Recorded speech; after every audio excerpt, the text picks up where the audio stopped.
Guys, Konji is real.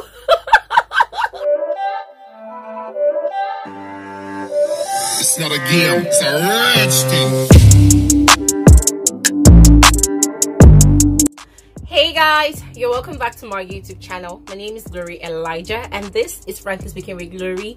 Guys, a lot of gists happened last night. A lot of things happened last night and I'm super excited because I want to spill it all out. Okay guys, trust me, you don't want to miss out on this one, so you need to watch till the end of this video, okay, so you don't miss any detail at all. But before I continue guys, we know the drill. Please take a moment, pause this video and subscribe to my YouTube channel, and also turn on post notification if you always want to receive alerts of my videos. Now guys, as I will always explain to you, turn on all post notifications, not personalized. If you turn on personalized, that is where you find yourself in my DM or social media complaining, Glory, haven't you posted that video this morning? So if you don't want to keep asking that question, do the needful by turning on all post notification. That way you will be up to date with everything that's ongoing in the lockdown mansion.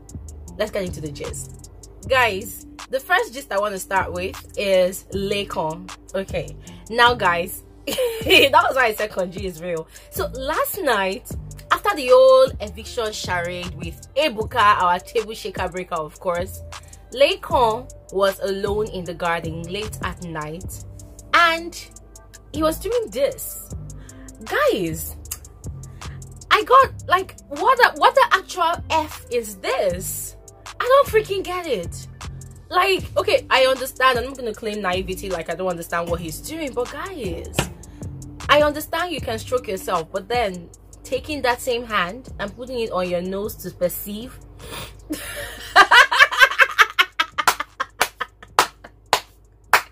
Hey, now wow, now woo. Oh, let me talk like my mom. Now woo, now woo. But guys, that was plain disgusting. Trust me. I mean, I know that everybody once in a while finds themselves putting their hands to their private area, but then, you know, bringing it to your nose, and I don't understand. It doesn't give you a turn on. How does it make you feel? That was just disgusting. But anyways guys, let's move on to other serious matters because this one was just for laughs. Let's move on to other serious matters. Now, during the live eviction show, Ebuka asked all the housemates questions, which I talked about in last night's video. But the question he asked Laycon, I wasn't really happy about the manner with which Ebuka asked the question, because he made it seem like that episode of Erica trying to kiss Laycon never happened. And of course, we all know that Erica is an actress, you know, and everybody want to be their own first advocate. Everybody want to defend themselves, you know. So Erica was claiming selective memory when did I ever ask you? So I thought I should bring some evidence. Yes, so that is my work. I thought I should bring some receipts and show you guys that yes, on 2 occasions, Erica had definitely tried to kiss Laycon, and on the first occasion Laycon had confronted Erica about it and she had like, oh my god, I'm sorry, I'm so embarrassed, you know. So I just kissed you like in front of everybody. No, it's not like everybody was paying attention. Hey, oh my god, alcohol, no. But because I didn't make it that obvious that I was, you know, like me trying, why did I do that? So her claiming selective memory yesterday and acting like she had never asked him, I'm only going to pardon her based on one excuse, for the fact that the first time it happened, she was completely wasted with alcohol. That was the night that that was the Saturday night party that she was very, very drunk and she was all over Laycon, all over Laycon. She kept on dragging his neck. Although the funny thing is, a lot of people, our fans especially, they took to social media to sort of twist the narrative. But then these people need to understand that we are not blind. People like me, even though we are using 4 eyes, we are not blind. I watched the show as well and I saw a lot of things, yeah. And I love the fact that Laycon tried not to dwell on it because he was trying to be, you know, a gentleman. But then where I had issues with Laycon was when he was very, very upset, and out of jealousy of the whole situation, he kept on telling the rest of the housemates. And the second time that Erica tried to kiss Laycon was on Friday night when Kidwaya broke off with her, and she had cried on the shoulders of Prince and Tricky T, and she was feeling very, very bad. And because she wanted to spite Kidwaya for hurting her feelings and she wanted to get back at him, she went to go and start having a second conversation with Laycon. She had already had a conversation with Laycon earlier. I did a video on all of that. And then when they finished talking, you know, I think they hugged each other, and the same manner, like guys, compare the two videos, the same way she was rubbing his neck and trying to twist his neck to kiss her, Laycon dodged it and instead, you know, put his face on her shoulder. So guys, that is the second time that Erica tried to kiss Laycon. Yes. So let's not get it twisted. It actually happened. This one no happened outside the show. It happened inside the show. Okay. So I'm guessing that is where Ebuka is coming from, probably wanting to clear the air, you know. But then the manner with which he asked the question, it made it seem like Laycon is a weirdo or a stalker that is only trying to, you know, blackmail Erica. But guys, the truth is, on 2 occasions that I witnessed with my own 2 eyes, because I remember in last night's video I told you guys I remember the first occasion and I could not remember the second one. So I have an archive of a lot of clips and footages that I take from the show, and I decided to go through it and I found them. So that is why I brought the clips here. So that's cleared. Let's get into another gist that happened last night. Erica and Neo had a conversation about TOLANIBAJ's affections for Neo, and this is what Neo had to say. Now, Erica, you know, was actually having that conversation with Neo yesterday, telling Neo that TOLANIBAJ legit liked you, and she was now saying that, oh, Neo is sort of her friend, you know, but she's actually feeling your vibe, she's feeling you.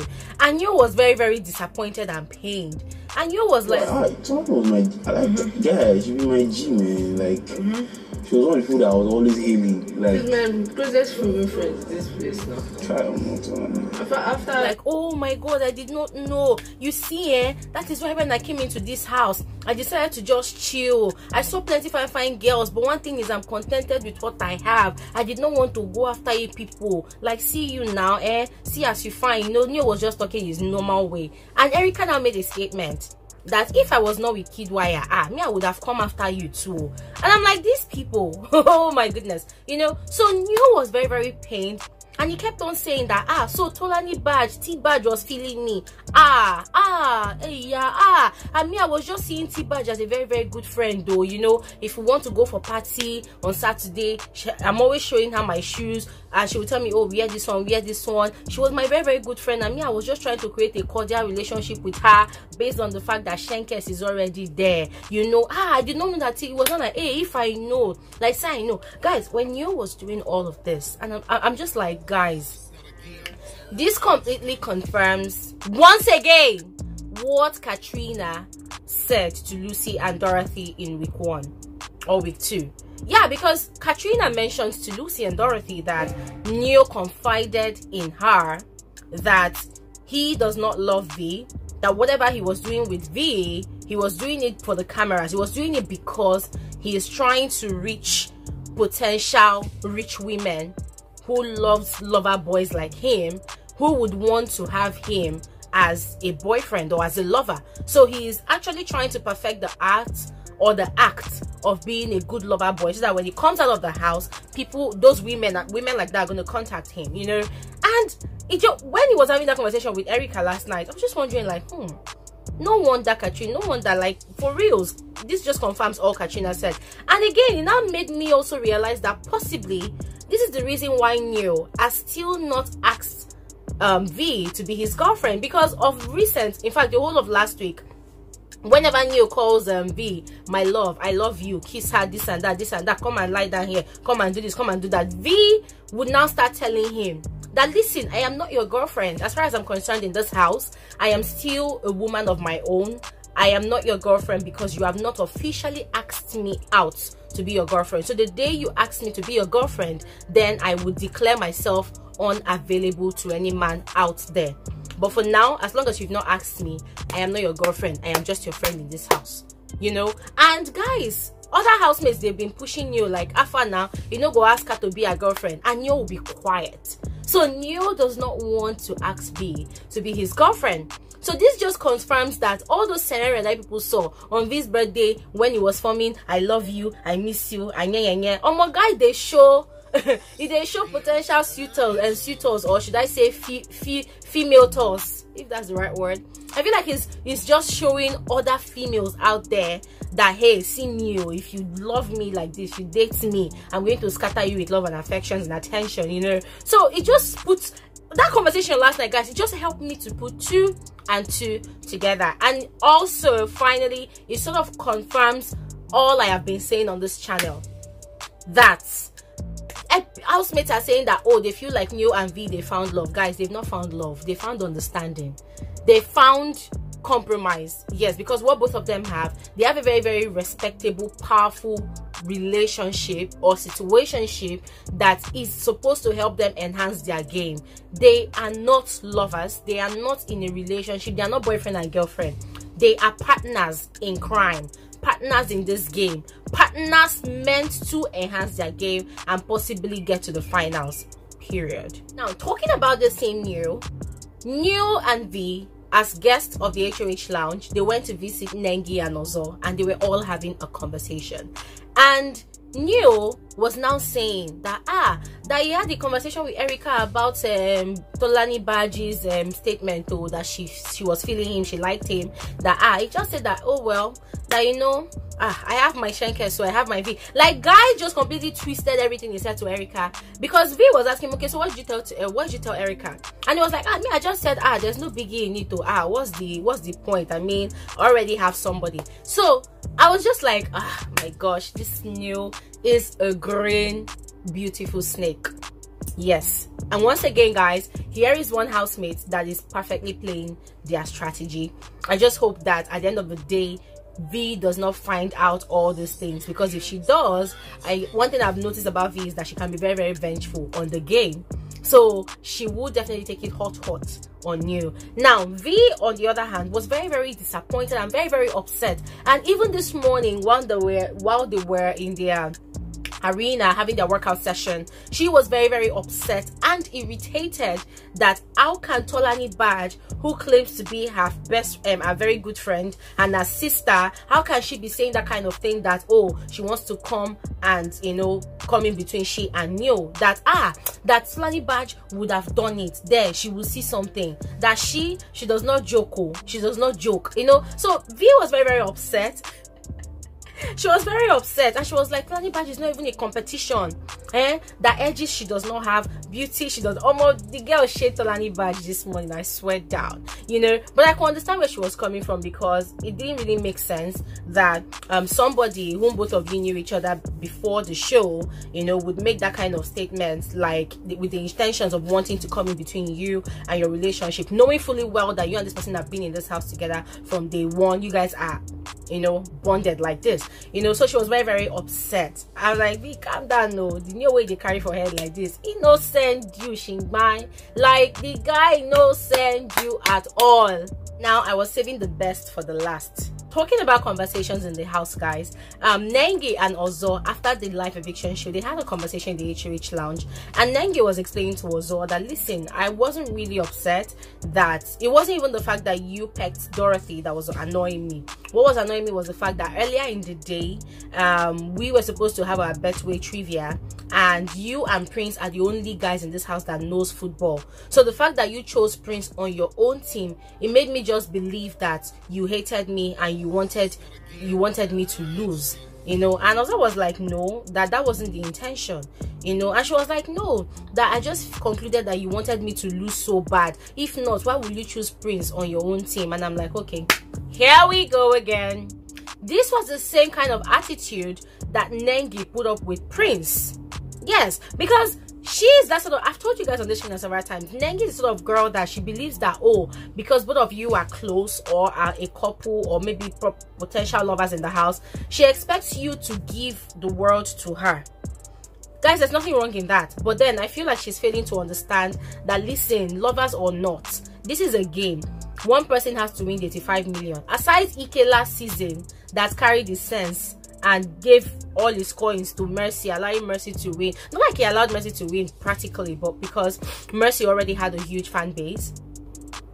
You know, because Mercy already had a huge fan base. But I feel like last season, Ike was one of those housemates that allowed his emotions to override his senses. He did not play that game. At some point, he played the games with his senses, but later on, it was as if he allowed the senses to be gone with the wind, you know. Then this season, I feel like Nengi is looking for a male housemate that's going to be like our own Ike.